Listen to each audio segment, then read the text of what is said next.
حمدا للرحمن الصلاة والسلام على سید خیر الانام اما بعد فاعوذ باللہ من الشیطان الرجیم بسم اللہ الرحمن الرحیم افلا يرون انا نأتی الارض ننقصها من اطرافها صدق اللہ العظیم ان اللہ وملائکتہ یصلون علی النبی یا ایھا الذین آمنوا صلو علیہ وسلم تسلیما اللہم صلی علی سیدنا و مولانا محمد وعلی آل سیدنا و مولانا محمد وبارک وسلم وصلی علیہ الصلاۃ والسلام علیک یا سیدی یا رسول اللہ وعلی آلک واصحابک یا سیدی یا محمد رسول اللہ صلی اللہ علیہ وسلم۔ ہم نے گزشتہ نشست میں عقل کے حوالے سے گفتگو کی، اس کا محل، اس کی ابتدا، عقل سے کیا مقصود ہے، اس حوالے سے ہماری گفتگو تھی۔ آج کی گفتگو میں ہم بات کریں گے کہ عقل کا مقام کیا ہے۔ بعض ایسے لوگ بھی ہیں جنہوں نے عقل کو مستقل قرار دیا ہے، معتزلہ کی یہ رائے ہے، اور بعض ایسے ہیں جنہوں نے عقل کی بالکل نفی کی ہے، جیسا کہ سومنیہ یا ملاحدہ ہیں۔ سومنیہ یعنی جو سومناتھ کی پوجا کرنے والے، یہ جو ہندو ہیں، انہوں نے عقل کی کلیتاً نفی کی ہے۔ اسی طرح کفر و الحاد پھیلانے والے جو ملاحدہ ہیں، انہوں نے بھی عقل کی نفی کی ہے۔ عقل کو مکمل مستقل قرار دینا یہ بھی غلط ہے، عقل کی مستقل نفی کرنا یہ بھی غلط ہے، یہ دونوں آراء غلط ہیں۔ صحیح یہ ہے کہ عقل نہ تو مستقل ہے اور نہ ہی لغو ہے۔ بعض احکام میں عقل کار فرما ہوتا ہے اور بعض میں اس کا کوئی عمل دخل نہیں ہوتا۔ اس کا مقام کیا ہے؟ علماء اس کی وضاحت کرتے ہیں، کہتے ہیں کہ عقل شرع کے ہر حکم کی تصدیق کرنے والی ہے۔ عقل کو یہ مجال نہیں کہ وہ شریعت کے فیصلے کی مخالفت کرے، اگرچہ اللہ رب العزت کی طرف سے یہ انعام ہے کہ شریعت کا فیصلہ بھی عقل سلیم کے مخالف نہیں ہوگا۔ یعنی اللہ نے حضرت انسان کو عقل سلیم عطا فرمائی ہے اور یہ اللہ کا انعام ہے، اور شریعت اس کے خلاف نہیں گئی۔ لیکن شریعت کے لیے یہ لازم نہیں کہ وہ عقل سلیم کے مطابق اور موافق ہو، بلکہ عقل کے لیے یہ لازم ہے کہ وہ شریعت کے ہر حکم کی تصدیق کرنے والی ہو، شریعت کے کسی بھی فیصلے کی مخالفت نہ کرے۔ میں اس کو مزید ایک مثال سے آسان کر دیتا ہوں۔ یہ ہمارے یہاں ہم یہ کہتے ہیں کہ اٹس اے نیچر، یہ ایک فطرت ہے، انسان کی فطرت ہے۔ انسان کا، مرد کا ایک سے زائد عورتوں کے ساتھ جو شادی کرنے کو شریعت نے اس کی اجازت دی ہے، تو مرد کی فطرت کے موافق اس کو رکھا، اور عورت کو ایک ہی مرد تک محدود رہنے کی جو اجازت دی اور حکم دیا، تو وہ عورت کی فطرت کے موافق ہے۔ مرد کی فطرت اور عورت کی فطرت یعنی اس کے عقل سلیم سے جو اس کو انسٹرکشن ملتی ہیں، ان انسٹرکشن کی بات شریعت نے کر دی، اور ان ہدایات پر حضرت انسان کے فیصلوں کو ترتیب دیا۔ شریعت نے حکم دیا اور فطرت بھی اسی کے موافق تھی، لیکن شریعت کے ساتھ ساتھ اللہ رب العزت نے حضرت انسان پر یہ لازم کیا کہ عقل سلیم اس کی موافقت کرے۔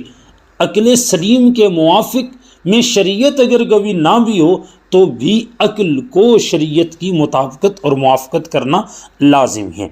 اسی طرح دوسرا جو قول ہے، کہتے ہیں کہ شرع نے عقل کے استعمال کی تنبیہ کی ہے، اور عقل استعمال نہ کرنے والوں کو شدید الفاظ میں اللہ رب العزت نے ڈانٹا ہے، ان کی مذمت کی ہے۔ اگر کوئی عقل کو لغو محض قرار دیتا ہے تو قطعاً درست نہیں ہوگا۔ قرآن میں بیشتر مقام ایسے ہیں، آگے چل کے ہم اس پہ بات کرتے ہیں، جہاں پہ افلا تعقلون، افلا یعقلون، افلا یتدبرون، یہ ساری باتیں قرآن کرتا ہے۔ اور اسی لیے یعنی اللہ نے عقل کے استعمال کا حکم دیا ہے کہ اپنی عقل کو کائنات میں دوڑاؤ اور کائنات کے مشاہدات سے فطرت کو ترتیب دو اور فطرت کو تسلیم کرو۔ اگر کوئی تسلیم کرنے میں غفلت کرتا ہے تو پھر وہ غافل ہے۔ علم العقل شرع کے بغیر بدعت و گمراہی ہے، یعنی عقل جو علم کریٹ کرتا ہے، عقل سے جو علم ترتیب پاتا ہے، وہ شرع کے بغیر بدعت بھی ہے، گمراہی بھی ہے۔ اسی وجہ سے عقائد شرع سے لیے جائیں گے اور ان پر دلائل عقل کے ذریعے سے قائم کیے جا سکتے ہیں، یعنی ہم عقیدہ عقل سے نہیں لیں گے، جب ہم عقیدہ لیں گے تو وہ شرع سے لیں گے اور عقل سے ان پر دلائل قائم کریں گے، دلیل لائیں گے۔ امام شیخی زادہ رحمۃ اللہ تعالیٰ نے نظم الفرائض میں اس کی تفصیل ذکر کی ہے۔ پھر فرماتے ہیں علماء کہ عقل نے شریعت کی پہچان کروائی، عقل نہ ہوتی تو نبی اور متنبی میں، صادق اور کاذب میں فرق کرنا محال ہو جاتا۔ متنبی کہتی ہیں جھوٹے نبی کو، صادق اور کاذب یعنی سچے اور جھوٹے میں فرق کرنا یہ ممکن نہ رہتا۔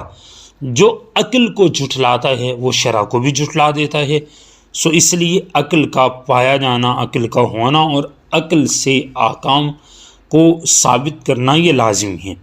پانچویں بات جو ضمن میں علماء نے کی کہتے ہیں کہ عقل شرع کے بغیر ہدایت حاصل نہیں کر سکتی اور شرع عقل کے بغیر بیان نہیں ہو سکتی، یعنی دونوں کے لیے۔ معارج القدس امام غزالی کی کتاب ہے، اس میں یہ بات کہی گئی ہے کہ عقل شرع کے بغیر اور شرع عقل کے بغیر ممکن نہیں، دونوں کا ایک دوسرے کے لیے لازم و ملزوم ہونا یہ شرط ہے۔ عقل شرع کے بغیر ہدایت حاصل نہیں کر سکتی اور شرع عقل کے بغیر ہدایت کو بیان نہیں کر سکتی۔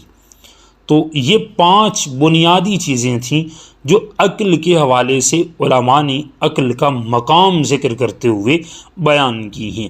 اس کے علاوہ جو دوسری دونوں پہلو تھے، دونوں آراء تھیں، وہ چونکہ غلط ہیں۔ معتزلہ نے عقل کو ہی مستقل قرار دیا اور ملاحدہ نے ثمانیہ یعنی عقل کا مطلقاً انکار کیا، تو وہ دونوں آراء غلط ہیں۔ ان 5 جو احکام میں نے قواعد ذکر کیے، ان قاعدوں کی صورت میں ہم عقل سے رہنمائی لے سکتے ہیں۔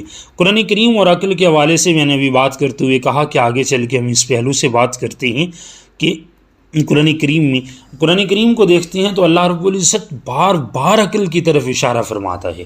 یؤتی الحکمۃ من یشاء ومن یؤت الحکمۃ فقد اوتی خیرا کثیرا وما یذکر الا اولو الالباب، کہ اللہ حکمت دیتا ہے جسے چاہے، اور جسے حکمت ملی اسے بہت بھلائی ملی، نصیحت نہیں مانتے مگر عقل والے، الا اولو الالباب، مگر عقل والے ہی نصیحت کو مانتے ہیں۔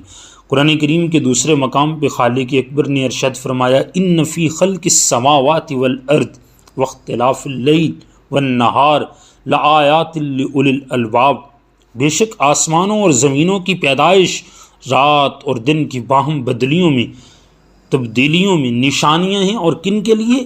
لأولی الالباب، اصحاب عقل کے لیے، عقل والوں کے لیے۔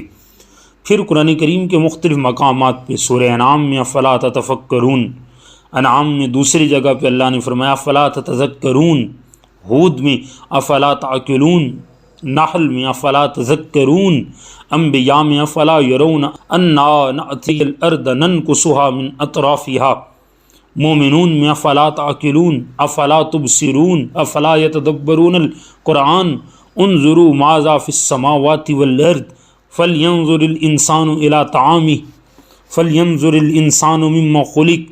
قرآن جگہ جگہ پہ عقل کی بات کر رہا ہے۔ کبھی کیا تم غور نہیں کرتے؟ کیا تم نصیحت نہیں مانتے؟ کیا تمہیں عقل نہیں ہے؟ کیا تم نصیحت نہیں مانتے ہو؟ کیا تم نہیں دیکھتے ہو کہ ہم زمین کو اس کے کناروں سے کٹاتے آ رہے ہیں؟ تو کیا تمہیں سمجھ نہیں؟ کیا تمہیں سوچتا نہیں ہے؟ تو کیا وہ قرآن کو سوچتے نہیں؟ دیکھو آسمانوں اور زمینوں میں کیا کیا ہے۔ تو آدمی کو چاہیے اپنے کھانوں کو دیکھے، آدمی کو چاہیے کہ غور کرے اسے کس طرح بنایا گیا۔ یہ ساری باتیں حضرت انسان کے شعور اور عقل کے لیے اللہ نے ارشاد فرمائیں، اور قرآن جگہ جگہ پہ عقل کی بات کرتا ہے۔ اگر عقل نہ ہوتی یا عقل سے شریعت کے اسرار و رموز کو جاننا ممکن نہ ہوتا تو اللہ رب العزت بار بار کائنات کے مشاہدہ پہ غور کرنے کی ترغیب کیوں دیتے؟ کبھی قرآن میں اللہ غور کی بات کرتا ہے کہ قرآن کریم میں غور کرو، کبھی کائنات میں، آسمان و زمین کے بنانے میں، آسمان و زمین کے کم زیادہ ہونے میں اللہ رب العزت کبھی انسان کے اپنے وجود کی طرف، کبھی انسان کے اپنے کھانوں کی طرف اللہ رب العزت رہنمائی فرماتا ہے کہ حضرت انسان اس میں غور کرو، اس میں غور کرنا تمہارے لیے لازم ہے۔ تو یہ ایسی باتیں ہیں، یہ ایسے احکام ہیں جو حضرت انسان کی فطرت کا حصہ بنائے، حضرت انسان کے مزاج کا حصہ بنائے، تاکہ حضرت انسان ان سے آگہی لے اور اپنے لیے رہنمائی حاصل کرے، اپنے دین میں، اپنی زندگی میں قرآن کو اور ہدایت کو رہنما بنا لے۔ اللہ رب العزت کی بارگاہ میں التجا ہے کہ مالک کریم ہمیں صحیح معنوں میں سمجھنے کی اور سمجھ کر دین پر صحیح معنوں میں عمل کی توفیق عطا فرمائے۔ السلام علیکم ورحمۃ اللہ وبرکاتہ۔